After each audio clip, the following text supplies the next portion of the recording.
Did you know that the forgotten founder of Zionism went on to play a leading role in Agudas Yisrael, or that Rav Chatzkel Abramsky was responsible for the continued presence of the Muslim Waqf on Har HaBayis? It turns out that the margins of history tell the real story. Behind the Times dives into the big concepts and overlooked moments that carry vast meaning, all through the lens of Torah and rabbinic thought. This is Jewish history like you've never heard it before. Behind the Times, with Rabbi Efraim Zalman Galinsky and Gedalia Guttentag. A visitor to the opulent Frankfurt mansion of Baron Wilhelm Karl, or Shimon Wolf Rothschild, grandson of the dynasty's founder, who spent some time taking the fabulous wealth of the banker, had a question. Since you spend your life so surrounded by wealth, how do you prevent yourself from becoming haughty? In response, the Baron led the visitor deep into his mansion. He opened the door. The visitor was shocked to see that the room was bare, besides a coffin, some tachrikim, and the Sefer Mava Yabok, a guide to sickness, death, and mourning. What is this? The visitor asked. This is how I remember my life's purpose, replied Baron Rothschild. I come in here every Erev Rosh Chodesh, don the tachrikim, lie in the coffin, and say Sefer Tehillim, to ponder the fact that my time here on earth is so short. And that, my dear Efraim Zalman Galinsky, has all the hallmarks of a legend. There's no source, attributed variously to different Rothschilds, but that is a great introduction to the legendary life that's the episode of this Behind the Times. We're going to be exploring the fascinating figure known as Hassar Hatzadik, the great and holy, the holiest Rothschild, as I like to call him. By the way, Gedalia, legend plays a very large role in the Rothschild dynasty in general. You have a lot of legends which are hard to authenticate, but that's part of the story. Well, as we've said, and this is so central, so let's just dive in with this for a minute before we're going to get back to some bio and etc. But our normal custom is to do things entirely out of order in this podcast. But as we've said, the function of legend is not so much about the stories and the legends themselves as what they say about the subject. It's so often the case that, as we've said multiple times here in the past, that they don't say those stories about other people, right? So the stories and the legend making about the Rothschild we're going to be discussing in this episode, but particularly the Frum legend making built up that's the stretch from Hungary to Galicia all the way to Germany, about the life of, and to Eretz Yisrael, of course, about the life of this very unique member of the Rothschild dynasty. That is itself. And by the way, his Hebrew name was Shimon Wolf, right? Yeah. Okay, you forgot to mention that name. Shimon Wolf. I think I said, well, to be perfectly honest, it was there in my opening lines, but Shimon Wolf or Shimon Zev, right? But his name, okay, let's jump in over there just to frame our discussion over here. Because the Baron Rothschild, is variously known as Wilhelm or Shimon Wolf, was a legend in his own time. The only Frum member of this famous family's third generation, right? He was close, very close to Rav Shimshon Hirsch, but beyond that to Gedalia Yisrael across Europe, and we can find documentary evidence of that right throughout the latter half of the 19th century, the early parts of the 20th century, and in fact various legends are told and retold about him in Torah journals till today. You can go on. A fascinating source would be that Aderes, who, if many of the listeners don't know who the Aderes was the Rav of Mir, of Panovich. You can imagine what a great person he was. And the father-in-law of? Rav Kook. Okay. And then he became the Rav of Yerushalayim. Yep. That's how Rav Kook has a claim to the Rabbanut in Yerushalayim, because he was the son-in-law of the Aderes.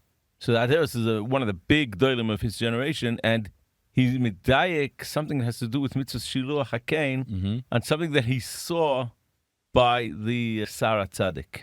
Very interesting. Yes. So he was, as we're going to see, a serious Talmud Chacham and a man, I would say like this, a man who was part legend and part reality, right? He died in 1901, not that long ago, and yet so much of it is shrouded in lack of clarity. And so in this episode of Behind the Times, it's now a much more occasional series, so we're going to give you a bumper episode. There's lots to unpack over here.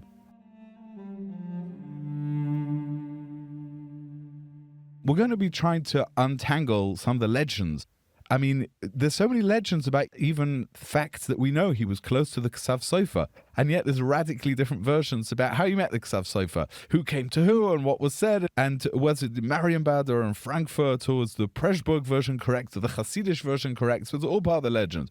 But we do have things in writing from the Ksav Sofer about him, right? Yes. No, so that's not legend. That's what I'm saying. Right. What is he's a figure who's so grounded in, we can trace through his tzedakah, great tzedakah giving, who he was giving them to where. To the Chavetz Chaim, he gave to Radin Yeshiva. You know, he gave to Pressburg Yeshiva a princely sum. Gave to the Muslim movement as well. Right, and he founded, he endowed very, important institutions, medical institutions, education institutions in his hometown of Frankfurt, or his adopted hometown of Frankfurt. So I'd say what I want to understand is the legend, also the wider meaning of the Rothschilds. And one more thing is what I find to be his bittersweet legacy, almost tragic legacy, because as a great person who was swallowed because his descendants didn't follow the same way. And so I think it's... That's a general topic. We're going to have to talk about it. A general topic of how the wealth really influenced the Yiddishkeit, which is a very sad story. But it has it in a very important lesson for us, because Rabbi Gedalia, that Mishpacha put out lately, this past week, a whole issue. In the Hebrew edition? No, in English, about the issue of wealth and of standards of living. Our cover story this week about the struggles of the Frum community, the struggles of plenty. Exactly. And we'll have to talk, in this episode, about the fact that the Rothschild family, little by little, left Yiddishkeit completely, and that's a very big Musar Shmuz for us. The Musar Shmuz will be delivering it. Dear listener, stay with us for the Musar Shmuz. We won't concentrate it all. We'll be dropping it like bits of honey throughout. But agreed, and I'll just say just one more trigger. Why now? Well, I wanted to explore this topic for a while, but there is a peculiar fascination with the Rothschild dynasty. It's something out there in non-Jewish world. An absolute till today. Rothschild is synonymous with conspiracy theory, with massive wealth controlling the world. And so there is, in the Frum world, in the Jewish world in general, there is fascination with them. And we received a couple of weeks ago a reminder that they are still around, because the French-Swiss, and the news was reported last week or a couple of weeks ago that the French-Swiss dynasty, who I thought they ended, and yet no, there's a last struggle. Apparently there's a mother-in-law and a daughter-in-law who are arguing it out now in court, over the last few 100 million of the dynasty as well. So very sad, very glorious, very, I don't know, whatever. It is such a story, and here we are to unpack it with the story of the Holiest Rothschild. So let's start with, I think, Rabbi Efraim, if you will, let's start with some historically clear stuff and then try and untangle things. So very basically, the story begins with the founder of the dynasty, who was Rabbi Efraim by the name of Meir Anshel Rothschild. By the way, it's very confusing in the Rothschild dynasty. Yeah. Is that the names keep repeating themselves, but sometimes backwards. Meir Amshel had a son who was Amshel Meir. Exactly. That is shocking. When you were trying to study this family, you become confused so easily.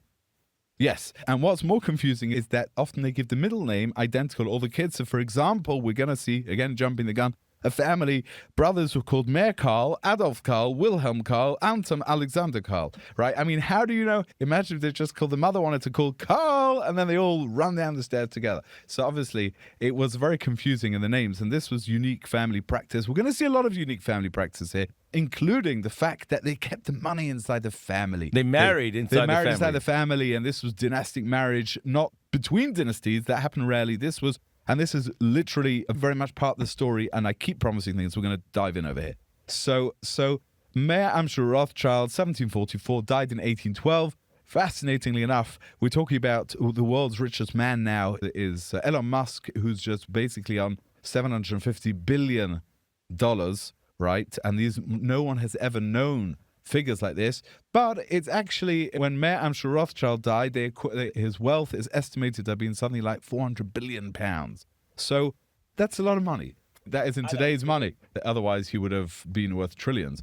The point being, Meir had 5 sons, the 5 arrows, because he sent them out in all different parts of the world. He had his son, right? So Meir Amshel had the oldest was called Amshel Meir. and he stayed behind in Frankfurt. He will be part of this story here. The Viennese branch was Salomon Meir Rothschild, who won't be part of the story. The London branch, similarly not Nathan Meir Rothschild. Then you have Paris, the James Meir the Rothschild, who was somewhat part of the story, his son. But crucially, our story begins with the fourth son, who is in Naples, in Italy, Karl Meir von Rothschild, who was born in 1788 in Frankfurt, obviously when his father was a very wealthy man by that time, died in 1855. And with him, this story begins. So we have to mention some legend over here. Please. I thought until the Hebrew Kulmus magazine put out their recent edition, I thought it had no source in our sources at least, but I found that the legend does have a source.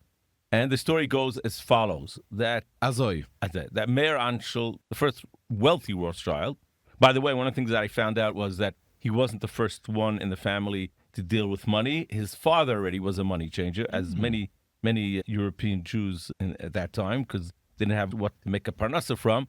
But his father already dealt in money and collecting coins, I think. And Meir Anshel, the legend goes as follows. Meir Anshel was a yosem at the age of 12, I think, and he was living in the house of the Rav of Chortkov. Not the Rebbe of Chortkov, but the Rav of Chortkov. If you want to know his precise name, Reb Tzvi Hirsch, the Rav of Chortkov. Where's Chortkov? Chortkov is in Galicia.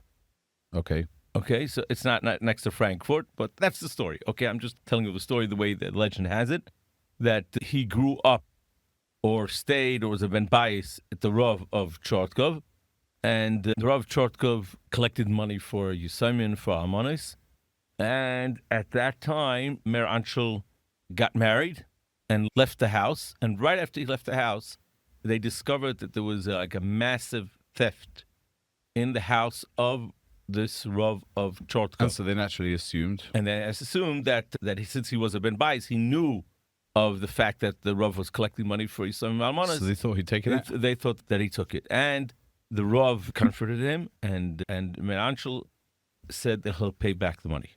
Okay? He'll pay it back. Wow. He says, give me some time, I'll pay back the money. Months later, someone goes into some kind of, what they call a tavern. Is that a tavern? An inn. An inn, right?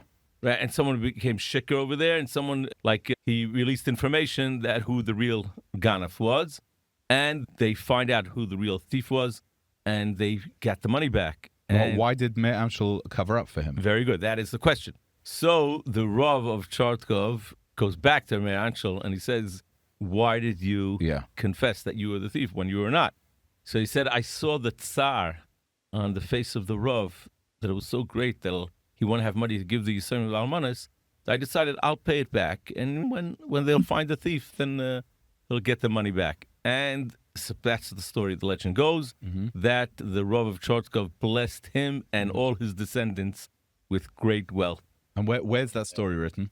Oh, so when I was studying the history of the Rothschild in not non-Jewish sources, this story does not come up. Okay?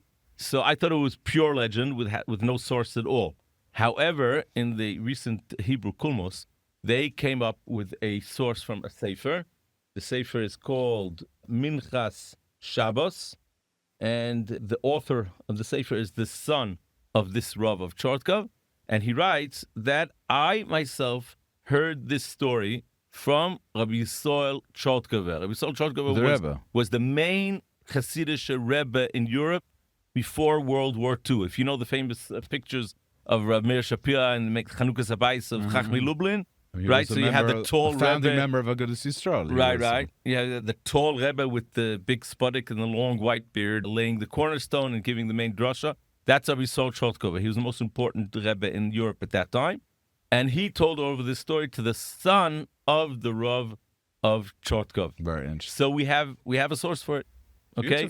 Beautiful. I mean, it's a story of honesty, of sensitivity, and who knows? Hashem wanted this dynasty to be blessed with wealth. There's no doubt that the Rothschild dynasty helped a lot the Yishuv in Eretz Yisrael. That's for sure. And so this is going to be connected to our story today, because we have the fourth son of Meir Anshel. Again, his Karl Meir, otherwise known as Kalman Meir, right? He was born in Frankfurt am Main, fourth of the 5 children, and he actually became known as Karl by the family, except the English branch who called him Charles, right? And so what has happened is that, how does he end up in Naples? I mean, was etwas Naples, you might ask.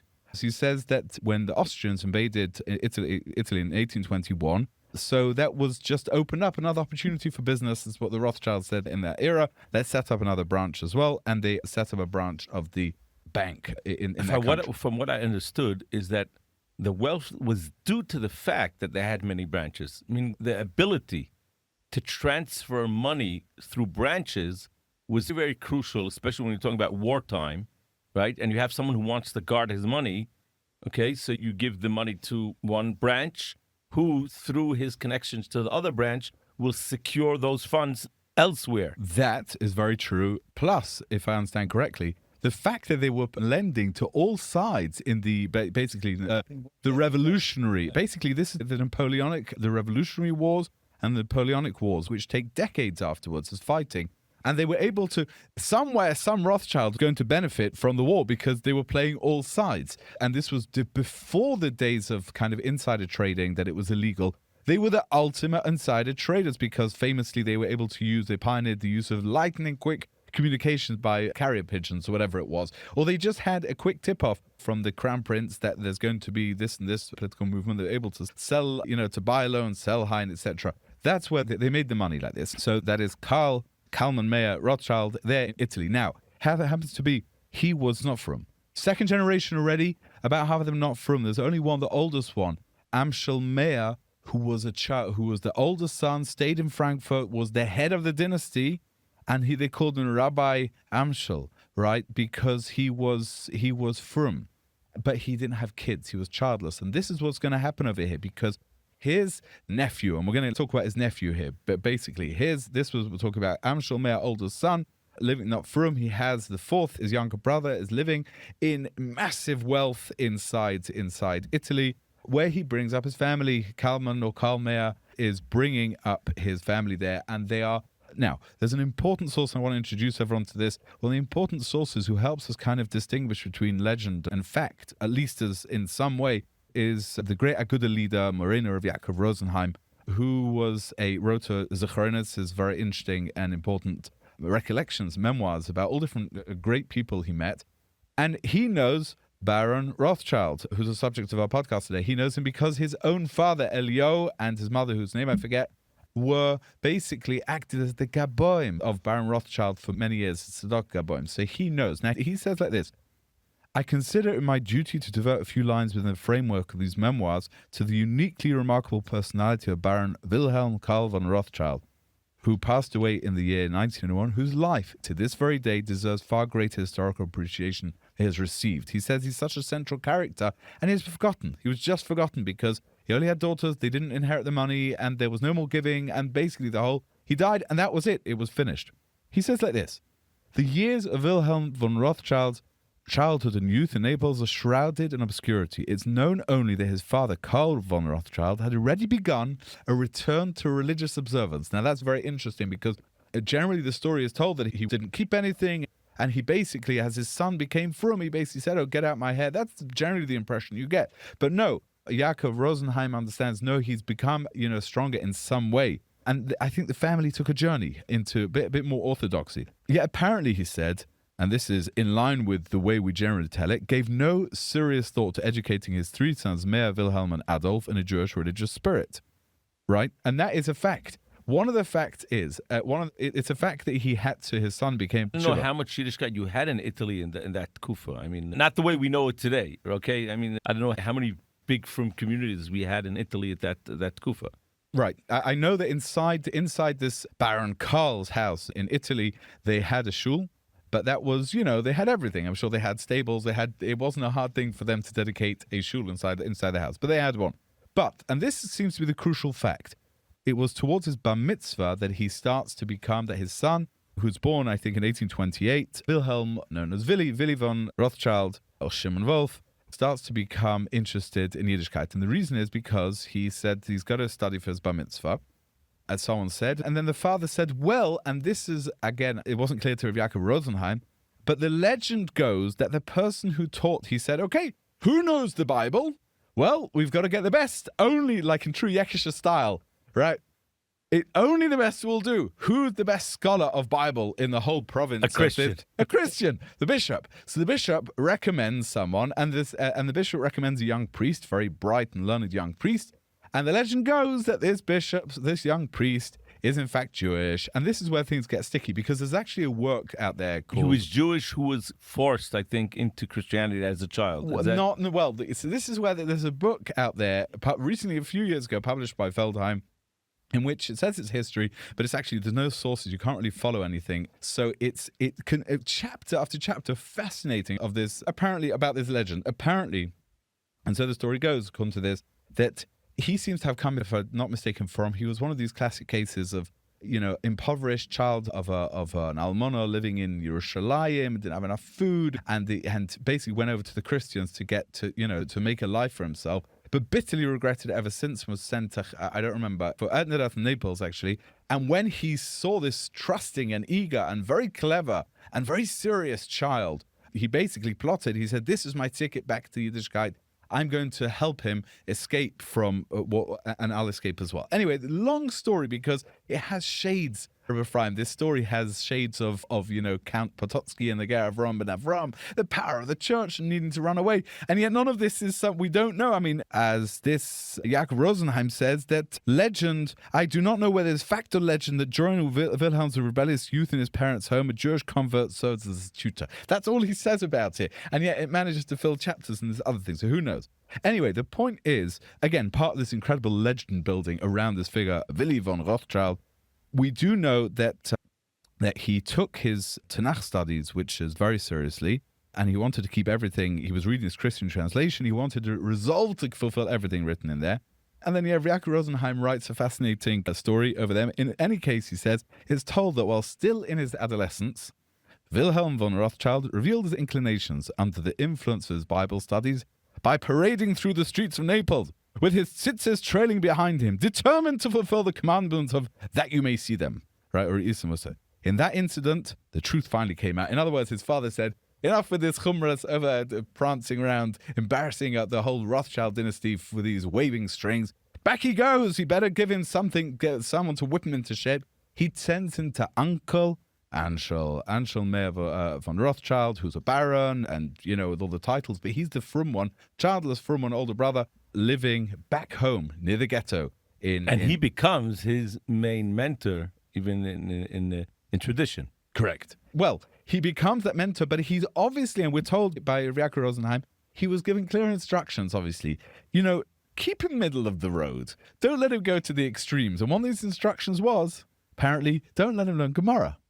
That's what Jakob Rosenheim says, learn Musa and Tanakh and things like this, but things that are respectable, but nothing too orthodox. You can hear the overtones. You hear the overtones of the family. Yes, we're very respectful of tradition, but nothing too orthodox. We're middle of the road, he would have said. It's fascinating that the learning of Gemara was always perceived, even by the Goyim, as being the main threat for everything. They're totally right, by the way. Gemara is like, that's the generator. That's the nuclear reactor. They all get it, and by the way, it's back in the news. Sorry, dear listener, a total aside over here, but now that you mention it, we have the tremendous anti-Semitism coming out in parts of the American right at the moment. You have a famous, Rashanta of a podcaster, Candace Owens, spouting increasingly venomous anti-Semitism and saying to Ben Shapiro, a famous Jewish media personality, she said he's a Talmudic Jew, and it's the Talmudic Jews who are, and literally dripping medieval anti-Semitism, horrible stuff once again. But you're right, they always identify the Talmud,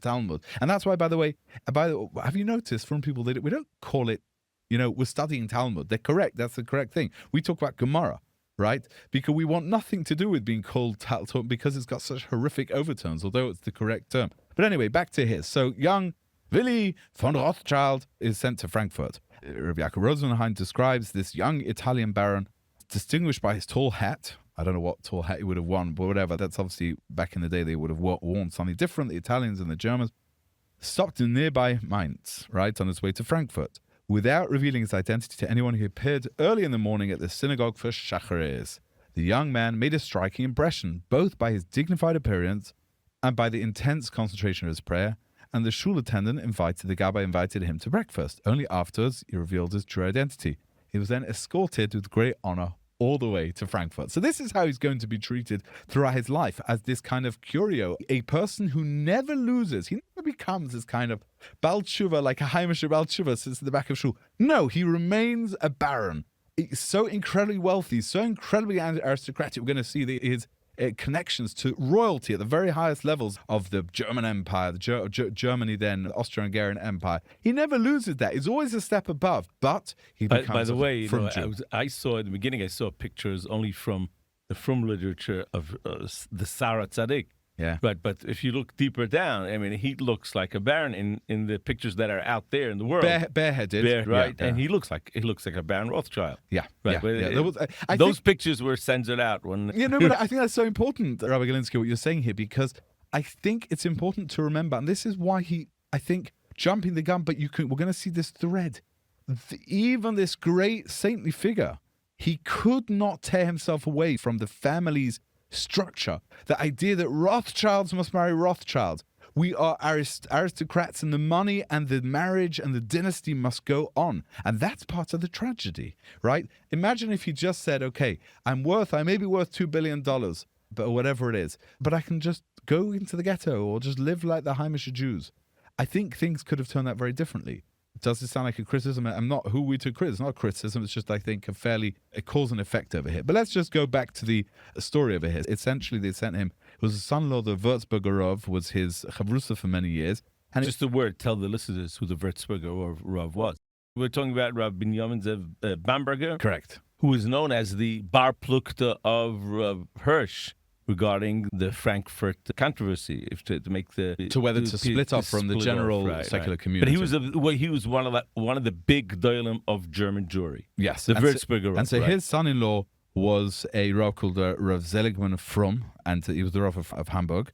And he learned with him for 10 years, but afterwards he learned with other Rabbonim as well. And he reached the level where he's a genuine. He said later on, many Talmidei Chacham, great people, suddenly saw, when they met him, came from Eastern Europe, various places in Eastern and Central Europe, they said, hey, there's Baron Rothschild, he can learn. We have to quote a line from the Ksav Sefer. Go on. Quote ahead. B'chol pam shebo elai v'ani elov, ki moitze ani bo yoyse v'yoyse, en l'shayer u'lesaper, goydel tzitkusoi, v'gdushosoi, u'bkiusoi, v'gilusoi b'gmoros harbe, ובסוגייס, ואי אפשר לכתוב כי רוחק להאמין. ברוך השם שככה לא בעולמי. Beautiful. Unbelievable. I mean, what a testimony.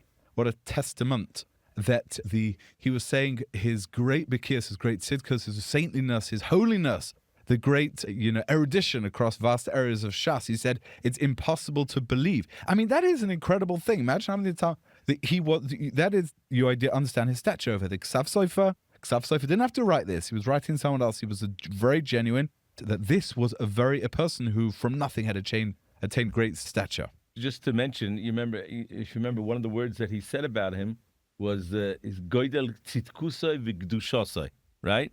Yeah. So there is a source in a Jewish German historian by the name of, maybe you'll help me out with this, Paul Ernstberg. Don't know. Okay.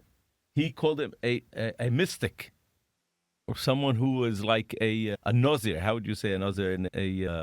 A hermit. Yeah, in some way. Well, yes, and by the way, he was known when he wasn't, he lived in these lavish mansions, but he would have a roll and a coffee for breakfast, right? And as the story that we said at the beginnings indicates, about this, the Tachrichim and the thing, that there was, at least the perception, it was well understood that this was a man who lived in opulence.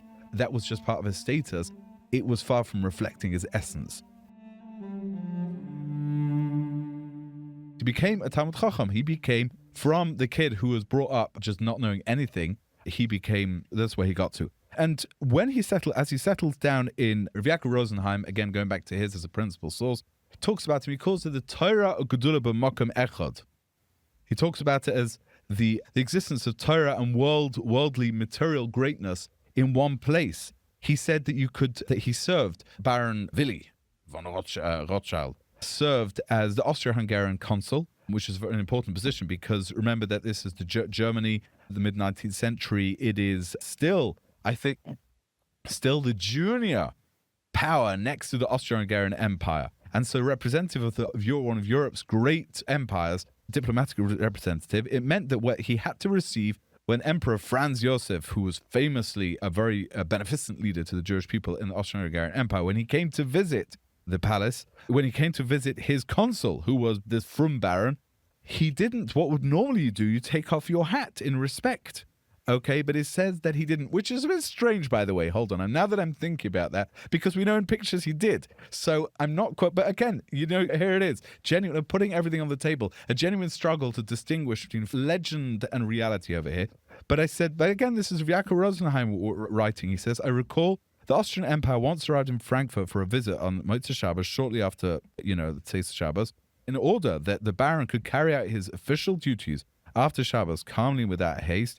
He rented several rooms in a hotel near the railway station for Shabbos, deposited his official uniform there, which tells you, A, that he was a tremendous yeka, right? And he had this ability to think ahead in that way. But again, it was a medactic mitzvah, didn't cut corners and say, Kvod HaMalchus, Kvod HaMalchus. That is a good entry to the other legend that talks about the brush on Shabbos. There's a legend, and I'm going to wrap it into something else as well, because this was a well-known legend about brushing the hair on Shabbos. But I'm going to quote it from the version or the recounting by Rav Kook in his Hesped for Baron Edmund the Rothschild, who was the son-in-law and nephew, the saintly Baron. And he says like this, the great Baron, and he's talking about the son-in-law. Remember, this is Baron Edmund the Rothschild, who was known as Baron Hanadiv here in Baron Hanadiv. He was the great benefactor of the Zionist movement. Whoever took a deal to Zichron Yaakov would know that at the entrance to Zichron Yaakov, there's a beautiful, simply, if you were never there, take a few minutes. It's Kedai to go. The beautiful grounds, it's called Gan Hanadiv. Yep. It's officially the grounds of the caver of Baron Edmund Rothschild and his wife. But it's actually like sprawling gardens. It's simply stunning. And is that near? I think it's near the winery. Yeah, it's in Zichron Yaakov. Right, because the winery was another of his projects. So he was, again, we're thoroughly, sorry if we're thoroughly confusing. Let's try and straighten this out. The third generation of the Rothschilds, we have Baron, the great saintly tzaddik of the Baron Wilhelm the Rothschild. His son-in-law, Baron Edmund the Rothschild, who is the great Nadiv and the founder of and funder of so much of the early Zionism. Anyway, in Rav Kook's Hesped for the Baron, who's the son-in-law, he says he was a great man of Jewish tradition. Note, he wasn't a frum man, but he was a man of Jewish tradition. Then he says, his father-in-law, Zichron Levracha, was a tzaddik and medactic b'mitzvahs. This is Rav Kook speaking. Rav Kook speaking in a hesped for the son-in-law. And he says that the tzaddik, he said once he was in his summer vacation area, whatever it was, and it was a Shabbos, and one of the Gedalia Yisrael approached him and said, your hair is not brushed. And there's kulas that the Chacham said that someone who is Korev L'Malchus, someone who has to interact with royalty, is allowed to brush his hair on Shabbos because he's got to appear in front of them. So we can find some eitzah that you could look correct and you sort yourself out and brush your hair. So the Baron responded, as Rav Kook said, honored Rabbi, he says, I can't use this heta of Korev L'Malchus. Why? Because I'm not Korev L'Malchus. The Malchus is Korev to me. I don't need the kings and the princes. They need me for loans. In Hebrew it is, Eineni tzorich lamalchus, el hamalchus tzricha li. Just to finish off my quote from this hesped over here, Rav Kook says, Hagedula hazoy shel ha-Messiah nosa bekirba ha-Mishpacha. The family continued this connection to Messiah. But notice, and I'm really sorry for jumping the gun, but this almost makes you weep, because here is Rav Kook is struggling to find connections to Messiah and honoring tradition, which was the language that you would have used about the Rothschilds in general, right? Till very recently, only a few years ago, probably 2 years ago, the last of the great Jewish Rothschilds died in England. I think his name was Lord Jacob de Rothschild, and he was a man in his late 90s, but he's married Jewish, and he was a highly aristocratic person. And that was the last of them. I'd always say about the Rothschilds that they were close to tradition, and yet that's not quite the same as the father-in-law, who was the Baron Hatzadik, who was Baki in the Kulas. He said, no, no, Kirv Malchus doesn't help me over here because I'm not Kirv Malchus, they're Korev to me. It's a very, very much an indication of his stature as a Talmud Chacham, etc. Can you let me say a word? Please, get in a word in edgeways. Right. We promise that we'll talk some Musar Machshava. So, go for it. Somewhat. A few years ago, I hit upon a Ramban, which is a relatively famous Ramban. It's the Ramban in Pashas Ha'azinu. It talks about the Shiras Ha'azinu. Okay. And the Ramban famously says that Shiras Ha'azinu is actually like a history book of Am Yisrael. Yeah. And the Ramban says there's something which I didn't catch at the first moment. Mm-hmm. When I reread the Ramban, I realized he said something very scary. Can you allow me to read? Go for it. Just the 2 lines from the Ramban. So Ramban says as following: Hizkirot hilo hachesed she'osa imanu HaKadosh Baruch Hu ma'az shelakachonu lechelkoi. Meaning that the Shiras Ha'azinu starts off by the fact that HaKadosh Baruch Hu took us as his nation, right, and brought us to Eretz Yisrael. V'hizkira ha'toivos she'osa lonu b'midbar. The kindness and the goodnesses that they performed in the desert. V'asher inchilonu arzos hagoyim hagdolim v'ha'atzumim. He let us inherit these lands, these great nations of Eretz Yisrael. Okay, that's step number 1. Step number 2, says the Ramban, v'roiv ha'toiva v'ha'oisher v'ha'kovoid asher inchilonu ba mordu b'Hashem lavoid avodah zarah. The trigger for serving avodah zarah and breaking, being disloyal to Hashem, was the great material wealth. So in the first time when I read this Ramban, I didn't realize what the Ramban was saying. I understood it in the manner that even though HaKadosh Baruch Hu gave us such great wealth, we still rebelled against him, which is not what the Ramban is saying. The Ramban is saying that, like you said just now, that was the trigger. Now that is scary. As the Torah itself says in the Teichacha,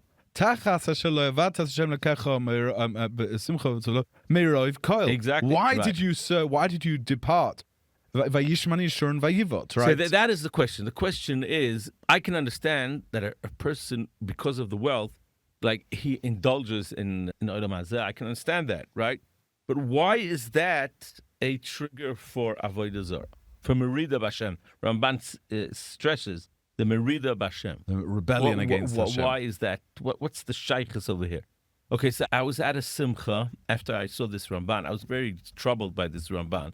I was troubled because what we're experiencing now in certain places in the world, especially in the United States, is that certain parts of Haredi society, from society, are becoming very wealthy, right?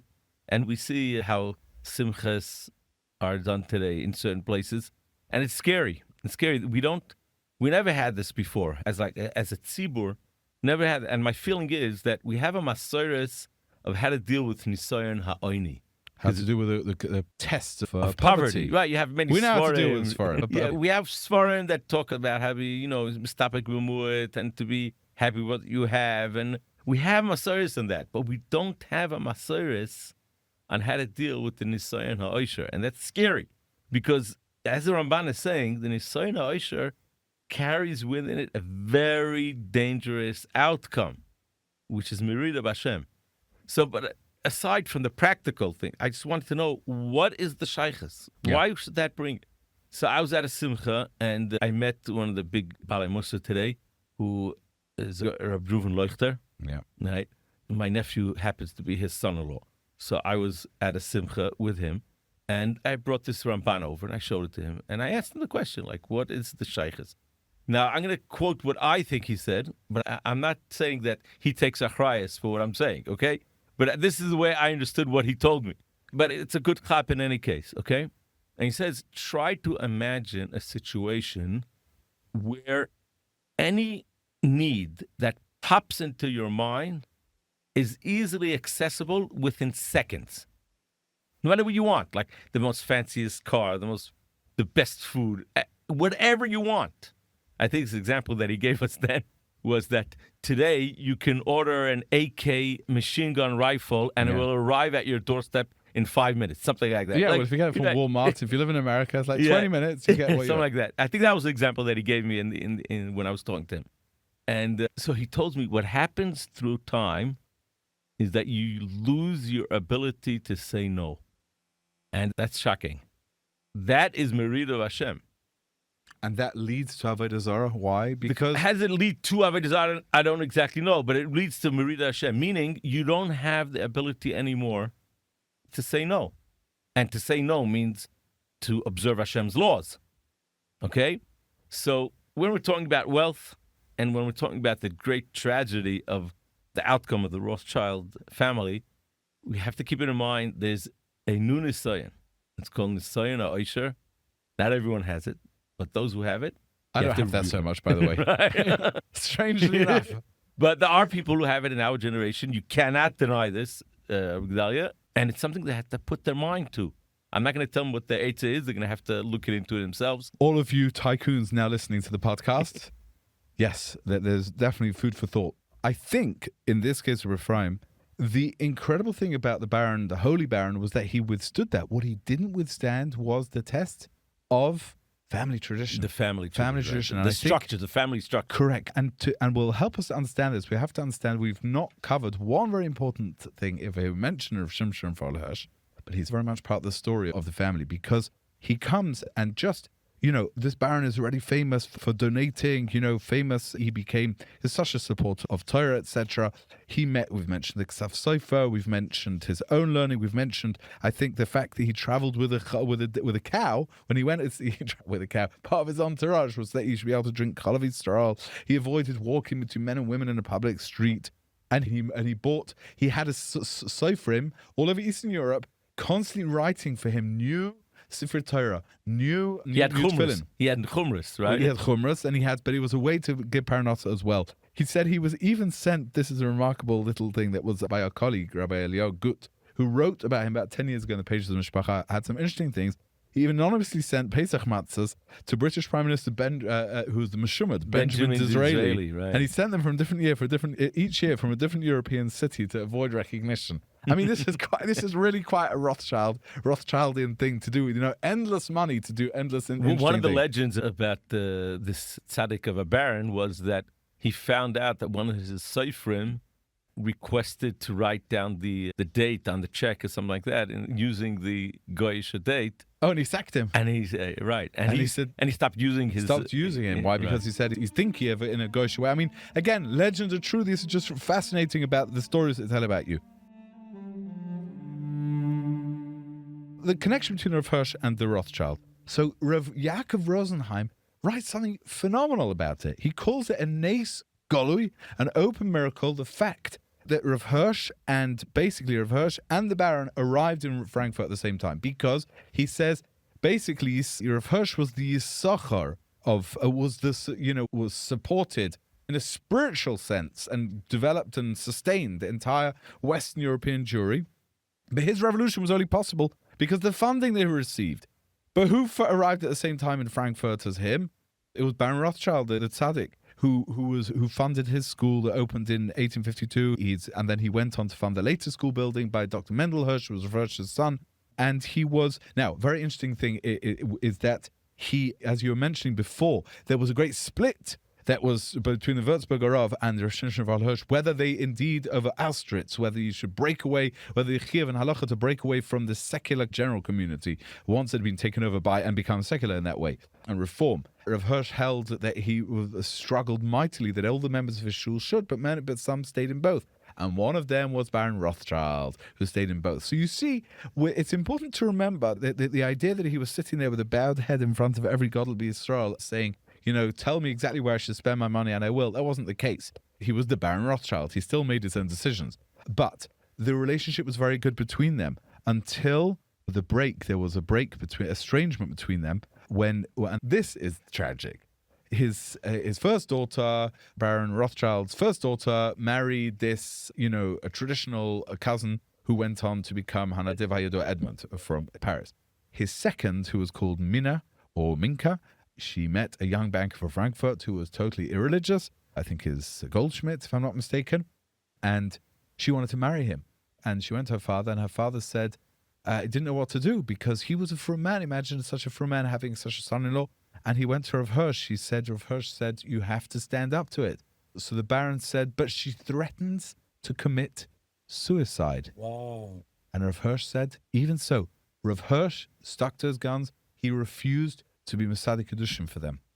And after Rav Herschel's nifta, so Willi von Rothschild spoke out against Rav Breuer's taking over. He says Rav Breuer, who was Rav Herschel's son-in-law, a very great figure in his own right, he said, let's open up the elections to a wider candidate. Eventually they reconciled, and he became a major funder of the Breuers. But there was this break over the shidduch, over the marriage, which was, again, this dual life. He was tzaddik. He was so recognized and recognized as such an unusual saintly person by all the Gedolim, including he was in touch with the Chofetz Chaim. One more thing we have to mention again is what he was doing was his connection to Yerushalayim. And you mentioned this earlier, but we have to just explain what it was, because one of his biggest donations, and this is where he made his mark on the institutions in which he donated, the schools, Rav Herschel schools, the orphanage in Frankfurt.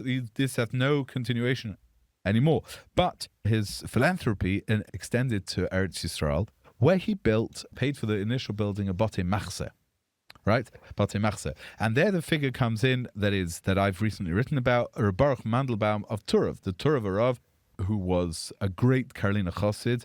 The Turov Rav was a great Karliner Chassid, father of a great dynasty. He was a contemporary, and in fact, literally a chavrusa as a teenager of Tzaddik HaKohen of Lublin, to give him an idea of who he was. And to Baruch Mandelbaum on the way to Eretz Yisrael, where his great-grandson was Rav Simcha Cook, which I've recently written about, he stops for a week and stays in Frankfurt with the Baron, and he says, can you donate some money to Port Talmidei Chacham? And eventually becomes Batei Machzeh, the neighborhood. We tried to describe people today going to the Kaisel when they come down from the Old City parking lot. You're walking down from the Old City parking lot, so you have one way to go down to the Kaisel is that winding road that goes downwards, right, along the Choma, and the other way is to go through the Old City. Once you go through the Old City, you see the famous arched building. Yeah. Which is... It's the Zilberman... now it's the Zilberman Cheder. But that was the Rothschild donation. That building was the Rothschild donation. Yeah. And so he has this connection to Eretz Yisrael, and indeed in his 70th birthday, there was massive tributes to him paid in Yerushalayim. And so this was a person of global renown, and some of the things that we find, just random, different parts of the traditions in different places. For example, in Belz, they talk of his great connection to Belz. Rabbi Aaron Belzer said that until the war in Belz, the actual place, there was a Tehillim sent to the Sar Shalom of Belz, the founder of the dynasty. And there was some legend there that it was, everyone wanted a part of his tshuva process, because the legend in Belz, or a story in Belz, let's not call it a legend, it was Rabbi Aaron Belzer quoted his ancestor, the Sar Shalom, as saying that when he was there was a Belzer Chassid who ended up in a hospital in Frankfurt, and this young baron comes to visit him, and they start talking and eventually establish a friendship in which part of his religious journey has became frum. So that was it. So again, you see Belz. Who would think Belz in Galicia and the thing? But you find on the big poskim, I found in the Chuvas Beis Yitzchak, Rabbi Yehuda Shmelkish, who was the major posik of Galicia, right? One of the big Gedalia poskim. So he's got in the end of in his Sefer Evan Ezer. He's got a hesped that he gave for Hasar, Hatzadik, etc. So there's all these things. That was the dichotomy. You have over here this great renown known as a tzaddik by not one, not two, not just people he gave to. Everyone from Preshburg to Lvov to wherever it was busy understood this was an exceptional figure. And yet, what was he living in? So just to give out some idea, some of his mansions still exist, and his wife, who is Hannah Mathilde. Tragically, many of the Rothschild mansions were confiscated by the Nazi government. By the Nazis, right. And so there's a picture I've just got over here of one of them. It's outside in a huge country estate, a place called Königstein, outside Frankfurt, built in 1887 as a summer residence. And they naturally, what they did is they bought all the surrounding manors and demolished the manors and these big mansions, and just to make parkland like an English country manor. Now, who visited there? It says Empress Victoria, the Empress Dowager Victoria, and the Prince of Wales attended the opening. Now, you have to understand, Empress Dowager Victoria was the daughter of Queen Victoria, and she was the mother of and the wife of Frederick III, who was the beginning of the German, these Imperial Germany. Her son was Wilhelm, and a grandson was Kaiser Wilhelm of the Second World War. Who was the last ruler of Germany before the Nazis. So in other words, what you see over here, again in the visitor's book, at this very choshev man's house, was a regular guest, was the Empress, the mother of the King of Germany. Correct, and the Prince of Wales, the future King of England. And they were close friends, and they lived nearby, and the Empress bought a house a few miles away so she could be close to them. The Kurva La Malchus there was something quite exceptional and very dangerous. And perhaps, I think we've speculated enough on what it was that perhaps it's obvious to see what happened to their dynasty. That nevertheless doesn't detract from the poignancy of it. I think just at the end of the story here, let's leave the final words to Rav Yaakov Rosenheim, who says that he only once had the privilege of meeting when his father sent him on some mission although his father worked for so many decades, interesting, they didn't meet, but he says, he calls him his Sar Godel Yisraeli, died in 1901, and he said on the night of his Patira, late in the evening, he still received my father in his home, in his palace in Grünberg, and approved the final wish, a Torah scroll whose writing had just been completed. He says it was, as Rav Yaakov Rosenheim says, it was a symbolic conclusion to a life devoted to Torah mitzvahs, a life that for 50 years constituted a public sanctification of God's name in front of all Am Yisrael. Beautiful, Gedalia. Thank you for listening to Behind the Times. We appreciate you joining us as we explore the stories and people that shape Jewish history. If you enjoy this episode, please subscribe, leave a review, and share with friends. Until next time.